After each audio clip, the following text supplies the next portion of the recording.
സുഹൃത്തുക്കളെ, ഛത്തീസ്ഗഡിൽ കന്യാസ്ത്രീകളെ ജയിലിൽ പാർപ്പിക്കുകയും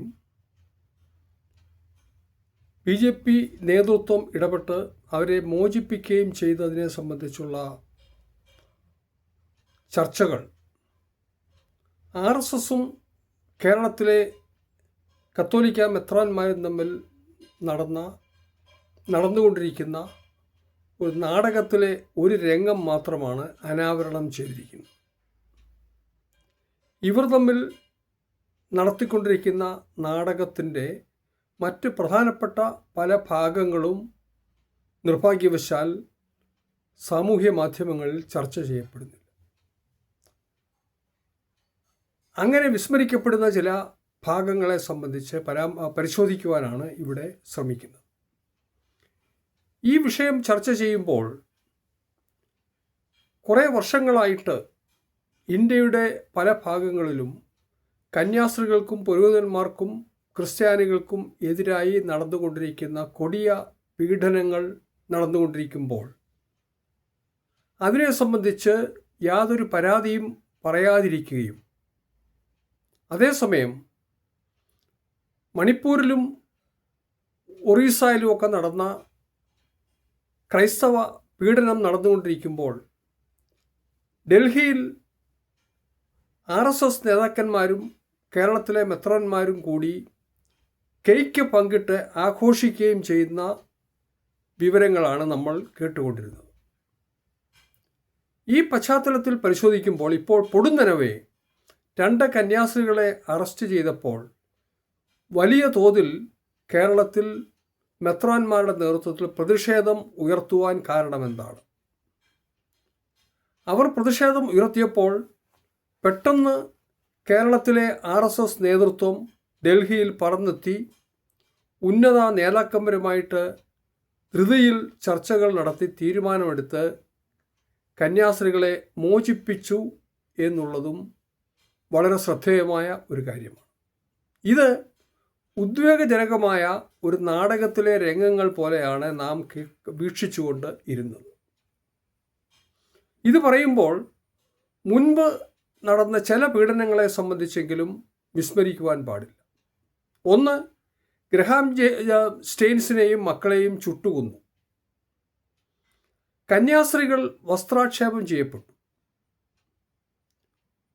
ഒറീസയിലും മണിപ്പൂരിലും വ്യാപകമായിട്ടാണ് ക്രിസ്ത്യാനികൾ പീഡിപ്പിക്കപ്പെട്ടത്. 100 കണക്കിന് പള്ളികളാണ് അഗ്നിക്കിരയാക്കപ്പെട്ടത്. ഏറ്റവും ഒടുവിലായി ഗ്രഹാം സ്റ്റെയിൻസ് എന്ന വയോധികനായ പുരോഹിതനെ NIA നിയമപ്രകാരം ജയിലിൽ അടച്ചുവെന്ന് മാത്രമല്ല, പാർക്കിൻസൺ രോഗം മൂലം കൈകൾ വിറയ്ക്കുന്ന അദ്ദേഹത്തിന് ഗ്ലാസ്സിൽ നിന്നും വെള്ളം കുടിക്കുവാൻ വേണ്ടി ഒരു സ്ട്രോ ആവശ്യപ്പെട്ടപ്പോൾ അത് നിരോധിക്കുകയുണ്ടായി. തുടർന്ന് അദ്ദേഹം ജയിലിൽ മരിക്കുകയുണ്ടായി. ഇതെല്ലാം അടുത്ത കാലത്ത് നടന്ന വളരെ ക്രൂരമായ ക്രൈസ്തവ പീഡനങ്ങളാണ്. പക്ഷേ ഈ പീഡനങ്ങളെല്ലാം നടന്നുകൊണ്ടിരിക്കുമ്പോൾ കേരളത്തിലെ കത്തോലിക്ക മെത്രാന്മാർ ഇതിനെതിരെ ശബ്ദിച്ചില്ല എന്ന് മാത്രമല്ല, ഞാൻ നേരത്തെ പരാമർശിച്ചതുപോലെ കേക്ക് പങ്കിട്ട് ഇതിനെയൊക്കെ ആഘോഷിക്കുകയാണ് ചെയ്തത്. ഈ പശ്ചാത്തലത്തുമായിട്ട് പരിശോധിക്കുമ്പോൾ എന്തുകൊണ്ട് ഇങ്ങനെ പെട്ടെന്ന് ഇപ്പോൾ 2 കന്യാസ്ത്രീകളുടെ അറസ്റ്റുമായിട്ട് ബന്ധപ്പെട്ട് കേരളത്തിൽ ഇത്രമാത്രം വലിയ പ്രതിഷേധം നടത്തുവാൻ കാരണം എന്താണ് എന്ന് പരിശോധിക്കേണ്ടതാണ്. ഈ പ്രശ്നം പരിശോധിക്കുമ്പോൾ പ്രധാനമായും 2 കാര്യങ്ങളാണ് നാം വിസ്മരിക്കപ്പെടുന്നത്. ഒന്ന്, ഈ വിഷയങ്ങളെല്ലാം കൂടെ കൂട്ടി വായിക്കുമ്പോൾ ഒരു കാര്യം വ്യക്തമാണ്. ഒന്ന്, ഇപ്പോൾ അറസ്റ്റ് ചെയ്ത് പീഡിപ്പിക്കപ്പെട്ട കന്യാസ്ത്രീകൾ സുറിയാനി ക്രിസ്ത്യാനികളായിരുന്നു. എന്നാൽ നേരത്തെ പറഞ്ഞ പീഡ അനുഭവിച്ചവരാരും തന്നെ സുറിയാനി ക്രിസ്ത്യാനികളായിരുന്നില്ല. അപ്പോൾ ജാതീയമായ ഒരു പ്രശ്നമാണ് ഇവിടെ കത്തോലിക്ക മെത്രാന്മാരെ വിരളി പിടിപ്പിച്ചിരുന്നത്. അതുപോലെ തന്നെ അത് അവിടെ കൊണ്ട് അവസാനിക്കുന്നില്ല ജാതീയ പ്രശ്നം. ഇത് ജാതിയുടെ പ്രശ്നമാണ്, മതത്തിൻ്റെ പ്രശ്നമല്ല എന്നുള്ളതിന് മറ്റു പല വ്യക്തമായ തെളിവുകളുണ്ട്.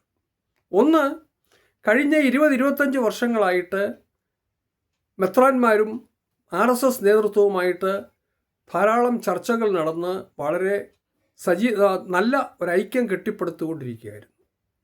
ഈ ഐക്യം കെട്ടിപ്പടുക്കുന്നതിന് അടിസ്ഥാനമായിട്ട് രണ്ടു കൂട്ടരും തമ്മിൽ ചില ധാരണകളുണ്ടാകും. അതിൽ ഒന്നാമത്തെ ധാരണ, ഉത്തരേന്ത്യൻ ഗ്രാമങ്ങളിലെ മിഷണറി പ്രവർത്തനം തങ്ങൾ നടത്തുന്നില്ല ഇനി മേലാൽ. ഇപ്പോൾ നടത്തുന്നതെല്ലാം പെന്തക്കോസ്തുകാരാണ്. അതുകൊണ്ട് തങ്ങൾ മിഷണറി പ്രവർത്തനം നടത്തുന്നില്ല അവിടെ. അഥവാ തങ്ങളുടെ കൂട്ടത്തിൽപ്പെട്ട ആരെങ്കിലും നടത്തുകയാണെങ്കിൽ അത് തങ്ങളുടെ അംഗീകാരമില്ലാതെ ഒറ്റപ്പെട്ട് നടക്കുന്ന സംഭവങ്ങളാണ്. ഇത് RSSനെ തൃപ്തിപ്പെടുത്തുവാൻ ആവശ്യമായിരുന്നു. കാരണം RSS നേതൃത്വത്തിന് ഹിന്ദുക്കളെ മതം മാറ്റുന്നതിലുള്ള മതത്തിൻ്റെ പ്രശ്നമല്ല പ്രധാനമായിട്ടുള്ളത്. ഈ ഗ്രാമങ്ങളിൽ മിഷണറി പ്രവർത്തനം നടന്നാൽ അവിടുത്തെ അടിമകളായിട്ടുള്ള ആളുകൾ വിമോചിതരായി അവർക്ക് ബോധവൽക്കരണം ഉണ്ടാകുമ്പോൾ ഇപ്പോഴത്തെ അവിടുത്തെ ജന്മിമാരും അവരുടെ മേൽ നടത്തുന്ന ചൂഷണം, ആധിപത്യം, അതിന് അവസാനമുണ്ടാകും.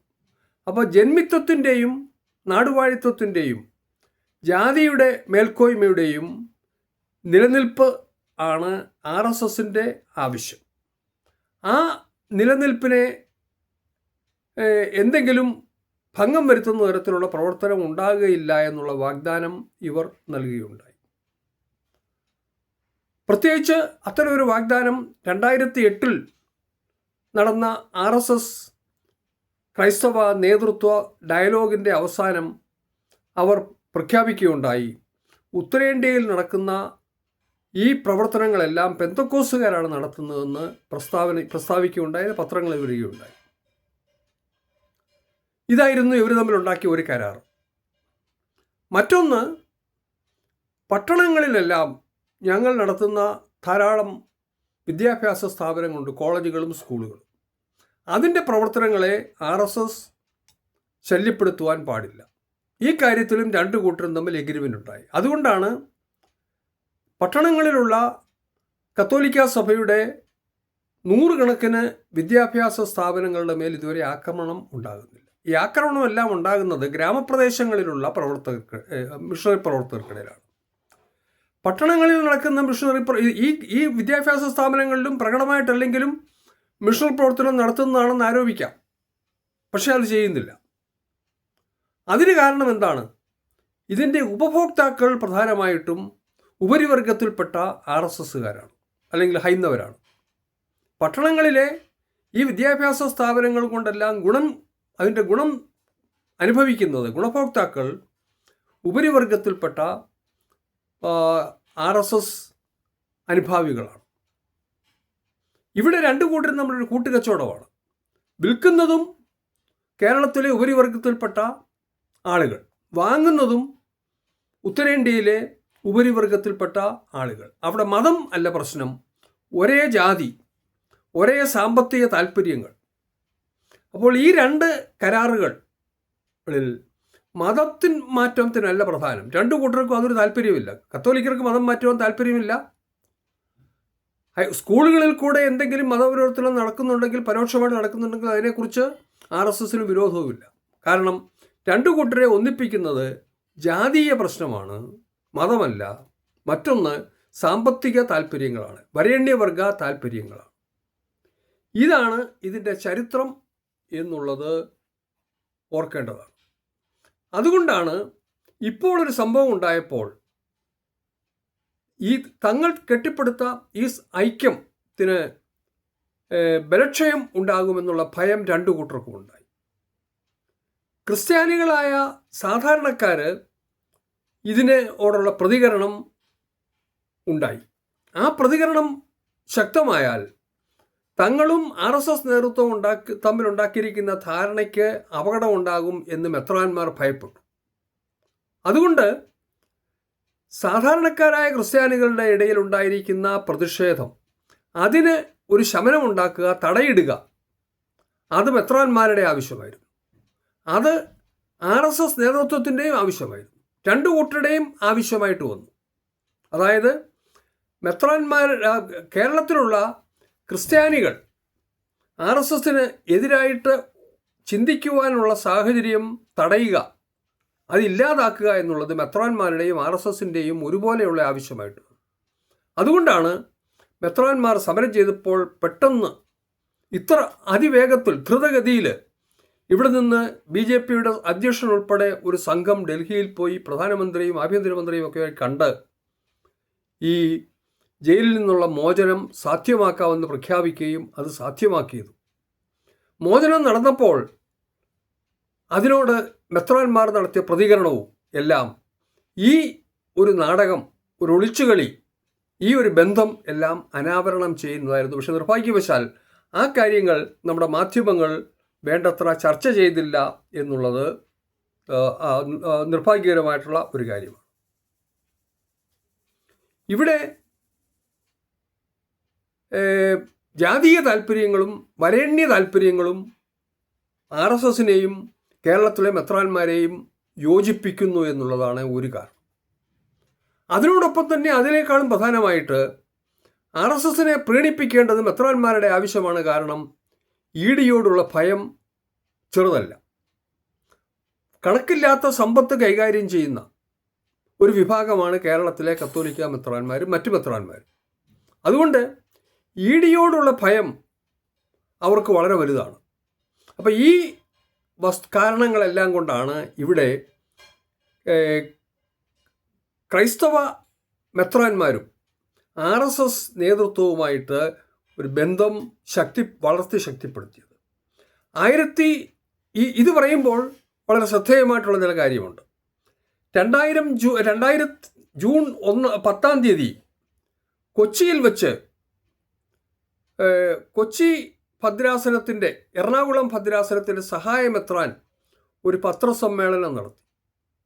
ആ പത്രസമ്മേളനത്തിൽ അദ്ദേഹം 1995 മുതൽ 2000 ജൂൺ വരെ ഓരോ ദിവസവും നടന്നിട്ടുള്ള പീഡനങ്ങൾ 1, 2, 3 അക്കമിട്ട് വലിയ ഒരു സ്റ്റേറ്റ്മെൻ്റ് ആക്കി പ്രസിദ്ധീകരിക്കുകയായിരുന്നു. അതിലിതാണ് 1-2 കാര്യങ്ങൾ പറഞ്ഞാൽ 95 കന്യാസ്ത്രീയെ ഇൻഡോറിൽ കുത്തിക്കൊന്നു, 97 ഒക്ടോബറിൽ മലയാളി വൈദികനെ വധിച്ചു, 97 24 മണിപ്പൂരിൽ മലയാളി വൈദികനെ വെടിവെച്ച് കൊന്നു. ഇങ്ങനെ തുടങ്ങുന്ന ഓരോ ദിവസവും നടന്ന സംഭവങ്ങൾ 5 വർഷം കൊണ്ട് നടന്ന കാര്യങ്ങളുടെ ഒരു ലിസ്റ്റ് തയ്യാറാക്കി അദ്ദേഹം പ്രസിദ്ധീകരിച്ചു. അപ്പോൾ 2000 ജൂൺ വരെ കത്തോലിക്ക സഭയുടെ സമീപനം ഇതായിരുന്നു, ഈ പീഡനത്തിൽ പ്രതിഷേധിക്കുക എന്നുള്ളതായിരുന്നു. പക്ഷേ വളരെ സംഭ്രമജനകമായ ഒരു കാര്യം സംഭവിച്ചു. 4-ാമത്തെ ദിവസം ജൂൺ 14 അന്നത്തെ മർത്തോമാ മെത്രാപ്പോലിത്ത ഒരു പത്രപ്രസ്താവന നടത്തി. ആ പ്രസ്താവനയുടെ ചുരുക്കം ഇതായിരുന്നു: BJPയും RSSും ക്രിസ്ത്യാനികളെ പീഡിപ്പിക്കുന്നു എന്നുള്ളത് വസ്തുനിഷ്ഠമായ ഒരു കാര്യമല്ല, അത് RSSൻ്റെ പേരിൽ നടത്തുന്ന ഒരു ആരോപണം മാത്രം ആണ് എന്ന് തുടങ്ങുന്ന ഒരു പ്രസ്താവന 2000 ജൂൺ 14 അദ്ദേഹം ഒരു പത്രസമ്മേളനത്തിൽ പ്രഖ്യാപിച്ചു. ഇത് വളരെ ശ്രദ്ധിക്കേണ്ട ഒരു കാര്യമാണ്. അന്നു മുതൽ അതിൻ്റെ കാരണം എന്താണെന്ന് അന്വേഷിച്ചാൽ അദ്ദേഹവും RSS നേതൃത്വവുമായിട്ട് വളരെ അടുത്ത ബന്ധമായിരുന്നുവെന്നും ഈ കത്തോലിക്ക മെത്രാൻ നടത്തിയ പ്രസ്താവന ഉണ്ടാക്കുന്ന അപകടത്തെ ലഘൂകരിക്കുവാൻ വേണ്ടി ഉടനെ ഇടപെടണമെന്ന് RSS നേതൃത്വം അദ്ദേഹത്തോട് ആവശ്യപ്പെട്ട പ്രകാരം അദ്ദേഹം നടത്തിയ പ്രസ്താവന ആണ് എന്നുമാണ് വിശ്വസിക്കേണ്ടത്. അന്ന് തുടങ്ങി ഡയലോഗ് ആരംഭിച്ചു. പല തട്ടുകളിൽ കൂടെ ഡയലോഗുകൾ, പല ഘട്ടങ്ങളിലായി ഡയലോഗുകൾ നടത്തി. കഴിഞ്ഞ 2000 മുതൽ 2004 വരെ ധാരാളം ചർച്ചകളും ഡയലോഗുകളും കേക്ക് വിതരണവും ഭവന സന്ദർശനവും ഒക്കെ നടത്തിയ ചരിത്രമൊക്കെ അടുത്ത കാലത്ത് പത്രങ്ങളിലൊക്കെ വന്നിട്ടുണ്ട്. ഇതെല്ലാം ആണ് വളരെ ശക്തമായ ഒരു ബന്ധത്തിൽ ഈ 2 വിഭാഗങ്ങളെ തമ്മിൽ ബന്ധിപ്പിച്ചിരിക്കുന്നത്. ഇതിനെ സംബന്ധിച്ച് വിശദമായി ഞാൻ സെപ്റ്റംബറിൽ പ്രസിദ്ധീകരിക്കുന്ന ഒരു പുസ്തകമുണ്ട്. നസ്രാണികളുടെ ദൈവം, അവരുടെ വീക്ഷണം, അവരുടെ ലോകവും എന്ന തലക്കെട്ടോടുകൂടി പ്രസിദ്ധീകരിക്കുന്ന ഒരു പുസ്തകത്തിൽ ഈ വിവരങ്ങളെല്ലാം വളരെ വ്യക്തമായി രേഖപ്പെടുത്തിയിട്ടുണ്ട്. ഈ ഡയലോഗിൻ്റെയൊക്കെ ഫലമായിട്ട് മെത്രാന്മാർ, പ്രത്യേകിച്ച് കത്തോലിക്ക മെത്രാന്മാർ RSSുമായിട്ട് യാതൊരു സംശയമില്ലാത്ത കറതീർന്ന ബന്ധത്തിൽ ആണ് എന്ന് സ്ഥാപിക്കുവാൻ വേണ്ടി കത്തോലിക്ക നേതൃത്വം വളരെ ധീരമായ ചരിത്രപരമായ ഒരു നടപടികളൊക്കെ കൈക്കൊണ്ടു. അതെന്താണെന്ന് ചോദിച്ചാൽ, ഒരു മെത്രാനല്ല, കാത്തലിക് ബിഷപ്സ് കോൺഫറൻസ് ഓഫ് ഇന്ത്യയുടെ കേരള ഘടകം KCBCയുടെ കേരള ഘടകത്തിൻ്റെ ആസ്ഥാനം എറണാകുളത്ത് ഉള്ള പാലാരിവട്ടത്താണ്. ഈ ആസ്ഥാന മന്ദിരത്തിന് ഒരു ചുറ്റുമതിലുണ്ടായിരുന്നു. ആ ചുറ്റുമതിൽ എല്ലാം ഓരോ കളമായിട്ട് കോൺക്രീറ്റിൽ വാർത്ത കുരിശുകൊണ്ടാണ് പണിതിരുന്നത്. എന്നാൽ 2022 ഈ ചുറ്റുമതിൽ മാറ്റിയപ്പോൾ ഈ കോൺക്രീറ്റ് കൊണ്ട് വാർത്ത കുരിശുകളെല്ലാം എടുത്ത് കളഞ്ഞ്, എവിടെ കൊണ്ട് കളഞ്ഞു എന്ന് ആർക്കും അറിയത്തില്ല, പക്ഷേ കളഞ്ഞിട്ട് അതിന് പകരം ഡസൻ കണക്കിന് കോൺക്രീറ്റ് കൊണ്ട് വാർത്ത താമര ചിഹ്നമാണ് സ്ഥാപിച്ചിരിക്കുന്നത്. ഇത് ഒരു മെത്രാൻ ചെയ്തതല്ല, കത്തോലിക്ക ബിഷപ്സ് കോൺഫറൻസ് ഓഫ് ഇന്ത്യയുടെ കേരള ഘടകത്തിലെ എല്ലാ മെത്രാന്മാരും കൂടെ ചേർന്ന് ആലോചിച്ച് തീരുമാനിച്ച് പ്രവർത്തിച്ചതാണ്. അപ്പോൾ ഇതിൽ പരം ഒരു ഗ്യാരണ്ടി, വ്യക്തമായ ഒരു തെളിവ് മെത്രാന്മാർ RSSനോട് താല്പര്യത്തിൽ ബന്ധത്തിൽ തന്നെ കഴിഞ്ഞുകൂടുമെന്നുള്ളത് ഇപ്പോഴും പ്രഖ്യാപിച്ചുകൊണ്ടിരിക്കുന്ന ഒരു പ്രവർത്തനമാണ് നടത്തിയിരിക്കുന്നത്. അപ്പോൾ ഇത്തരത്തിലുള്ള ഗാഢമായ ഒരു ബന്ധമാണ് RSS നേതൃത്വവും കേരളത്തിലെ മെത്രാന്മാരും, അതിൽ കത്തോലിക്ക മെത്രാന്മാർ പോകുന്ന വഴിയെകൂടെയാണ് എല്ലാ കാലത്തും ചരിത്രപരമായിട്ട് മറ്റ് മെത്രാന്മാരും പോയിക്കൊണ്ടിരിക്കുന്നത്. അവർ കാണിക്കുന്ന വഴിയെ കൂടെ നീങ്ങുക, അവരുടെ പുറകെ സഞ്ചരിക്കുക, അവർക്ക് ഐക്യദാർഢ്യം പ്രഖ്യാപിക്കുക. ഇതാണ് ചരിത്രം മുഴുവൻ കാണിക്കുന്നത്. അതെല്ലാം ഞാൻ മുമ്പ് പറഞ്ഞ പുസ്തകത്തിൽ വളരെ വ്യക്തമായിട്ട് രേഖപ്പെടുത്തിയിട്ടുണ്ട്, വിവരിച്ചിട്ടുണ്ട് വസ്തുനിഷ്ഠമായിട്ട്. അപ്പോൾ ഇത്തരത്തിൽ ഗാഢമായ ഒരു ബന്ധമാണ് ഇവിടെ ഉണ്ടായിരിക്കുന്നതെന്നും അടുത്ത കാലത്ത് ഇപ്പോൾ ഈ കന്യാസ്ത്രീകളുടെ പേരിൽ നടന്ന അല്പം പോരായ്മകൾ, അല്പം വിടവ്, അത് ഒരു വിടവാകുകയില്ല. കാരണം ഈ ചരിത്രമെല്ലാം പരിശോധിക്കുമ്പോൾ ഒരു കാരണവശാലും ആർക്കും ബലഹീനമാക്കുവാൻ കഴിയാത്ത തരത്തിലുള്ള ഗാഢമായ ഒരു ബന്ധമാണ് കത്തോലിക്ക നേതൃത്വവും RSSന്റെ നേതൃത്വവും തമ്മിൽ ഉണ്ടാക്കിയിരിക്കുന്നത് എന്നുള്ളത് വിസ്മരിക്കുവാൻ പാടില്ല. സാധാരണ ജനങ്ങൾ ഈ നാടകം കാണുമ്പോൾ ഇനിയും മെത്രാന്മാർ RSSന്റെ പാളയത്തിൽ നിന്ന് മാറിക്കൊണ്ടിരിക്കുകയാണ് എന്നുള്ള തെറ്റായ ഒരു ധാരണയുണ്ട്. അത് വസ്തുനിഷ്ഠമല്ല എന്ന് ഈ നാടകത്തിലെ എല്ലാ രംഗങ്ങളും പരിശോധിക്കുമ്പോൾ വ്യക്തമാക്കുന്നതാണ്. അത് ജനങ്ങൾ, പ്രത്യേകിച്ച് വിശ്വാസികൾ മനസ്സിലാക്കട്ടെ എന്ന് പ്രതീക്ഷിച്ചുകൊണ്ട് എൻ്റെ വാക്കുകൾ ചുരുക്കുന്നു. നിങ്ങൾക്ക് എൻ്റെ നമസ്കാരം.